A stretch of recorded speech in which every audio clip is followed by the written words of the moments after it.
নমস্কাৰ। আজি 15 মে আৰু এই মুহূৰ্তত আমাৰ হাতত আহি পৰিছে কেইবাটাও বিগ ব্ৰেকিং নিউজ। আমি ৰাজ্যৰ লগতে দেশৰ বিভিন্ন খবৰসমূহ আপোনালোকলৈ আগবঢ়ালোঁ। দিব লৈছোঁ এই মুহূৰ্তৰ এটা বিগ ব্ৰেকিং নিউজ।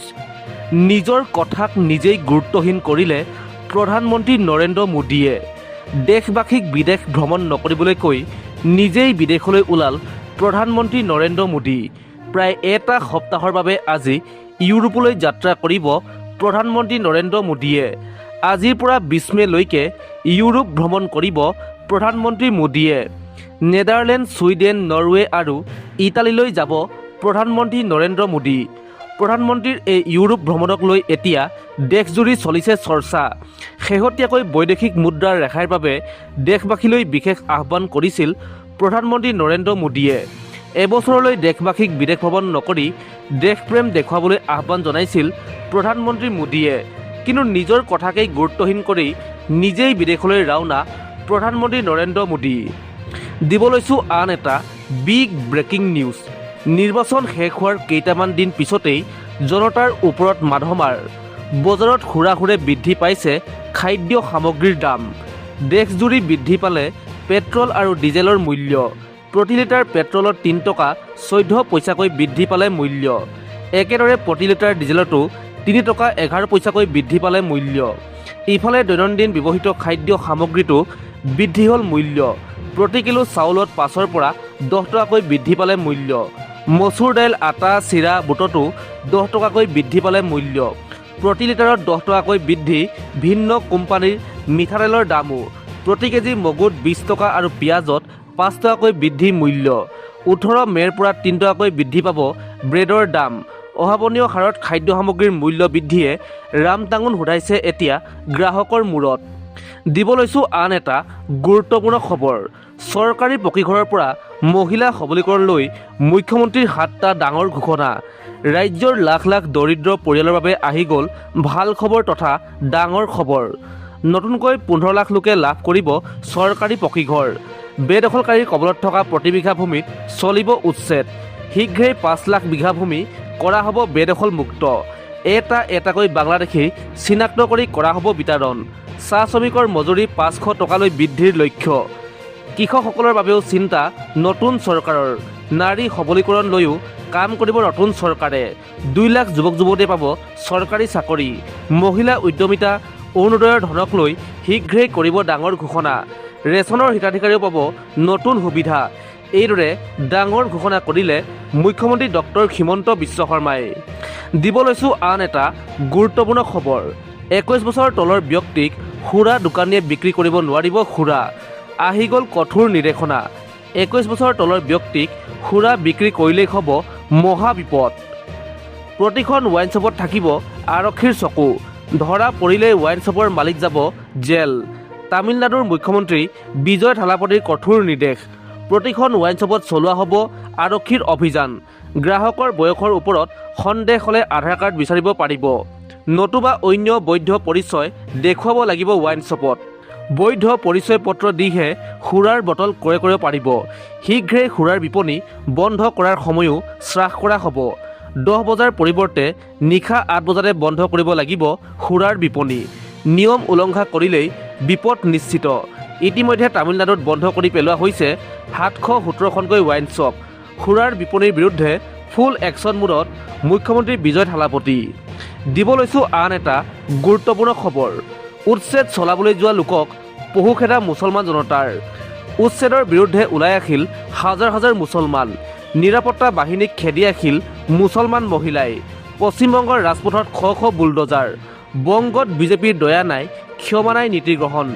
যোগী চৰকাৰৰ দৰে বংগত আৰম্ভ বুলডজাৰ। এইবাৰ বংগৰ শিলিগুৰিত চলিব বিশাল উচ্ছেদ অভিযান। শিলিগুৰিলৈ অনা হৈছে বিশাল সংখ্যক JCB। দায়িত্ব লৈ পশ্চিমবংগত মুখ্যমন্ত্ৰী শুভেন্দু অধিকাৰীৰ কঠোৰ পদক্ষেপ। অবৈধ নিৰ্মাণৰ বিৰুদ্ধে বিজেপি চৰকাৰৰ শূন্য সহনশীল নীতি।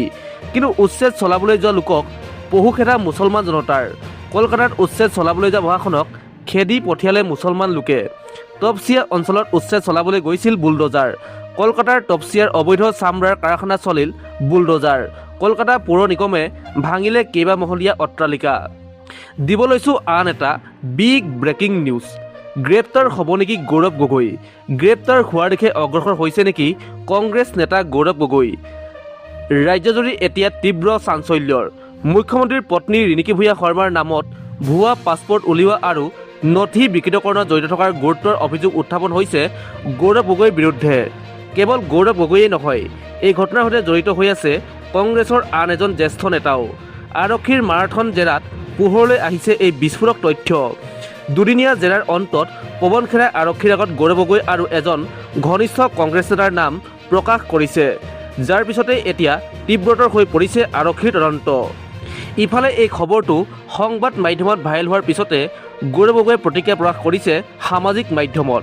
গৌৰৱ গগৈয়ে কয় যে আজি অসমৰ একাংশ চেনেল আৰু পৰ্টেলত আৰক্ষীৰ জেৰাত কংগ্ৰেছ নেতা পৱন খেৰা ডাঙৰীয়াৰ বিস্ফোৰক স্বীকাৰোক্তি বুলি যি বাতৰি প্ৰচাৰ কৰি আছে, তাক দেখি এনে অনুভৱ হৈছে যেন মুখ্যমন্ত্ৰী হিমন্ত বিশ্ব শৰ্মা ডাঙৰীয়াৰ পৰিবাৰে দাখিল কৰা এফআইআৰৰ ওপৰত ভিত্তি কৰি আৰক্ষীয়ে কৰা তদন্তক লৈ মুখৰোচক আৰু ভুৱা বাতৰি প্ৰচাৰ কৰিবলৈ কিছুসংখ্যক স্থানীয় সংবাদ মাধ্যমৰ ওপৰত এটা শক্তিয়ে হেঁচা প্ৰয়োগ কৰিছে। বিজেপি চৰকাৰৰ তৃতীয় কাৰ্যকালত অসমৰ একাংশ সংবাদ মাধ্যমৰ স্বাধীনতাক লৈ মোৰ গভীৰ সন্দেহ আছে। এনে মুখৰোচক আৰু অসত্য বাতৰি পৰিৱেশন কৰা কাৰ্যই অসমৰ সংবাদ ক্ষেত্ৰখনৰ ভাৱমূৰ্তিহে বিনষ্ট কৰিব বুলি অনুভৱ কৰিছোঁ। দিব লৈছোঁ আন এটা বিগ ব্ৰেকিং নিউজ।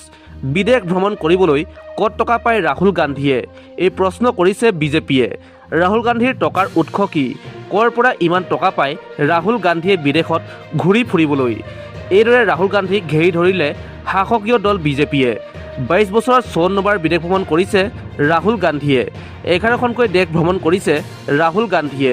এই 22 বছৰত খৰচ কৰিছে 60 কোটি টকা। 2004 চনৰ পৰা 26 চনলৈকে বিদেশ ভ্ৰমণত ব্যস্ত আছিল ৰাহুল গান্ধী। কিন্তু 2013ৰ পৰা 2023 চনলৈকে ৰাহুল গান্ধীৰ আয় আছিল মাত্ৰ 11 কোটি টকা। তেনেস্থলত 5 গুণ অধিক ধন ক'ৰ পৰা আহিল ৰাহুল গান্ধীৰ হাতলৈ? কেনেকৈ ক'ৰ পৰা ইমান টকা পালে ৰাহুল গান্ধীয়ে?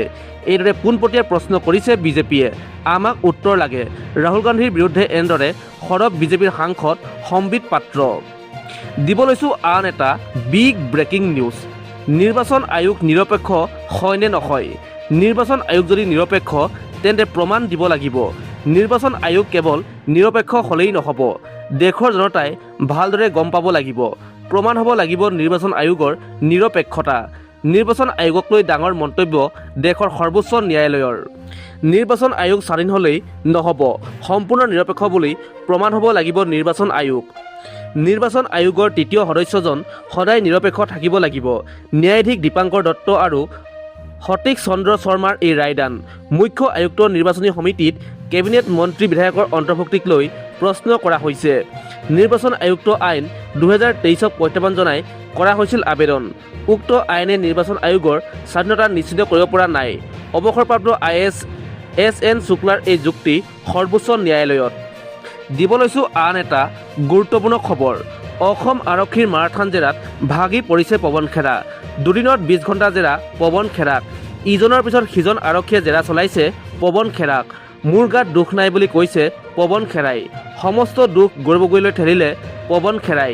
মুখ্যমন্ত্ৰীৰ পত্নীৰ ভুৱা পাছপৰ্ট আৰু সম্পত্তি দেখুৱাইছিল পৱন খেৰাই। সকলো নথিপত্ৰ গৌৰৱ গগৈয়ে যোগান ধৰা বুলি আৰক্ষীৰ জেৰা স্বীকাৰোক্তি পৱন খেৰাৰ। পুনৰ জেৰাৰ সন্মুখীন হ'ব পৱন খেৰা। এই সংক্ৰান্তত গৌৰৱ গগৈকো চমন দিব পাৰে ক্ৰাইম ব্ৰাঞ্চে।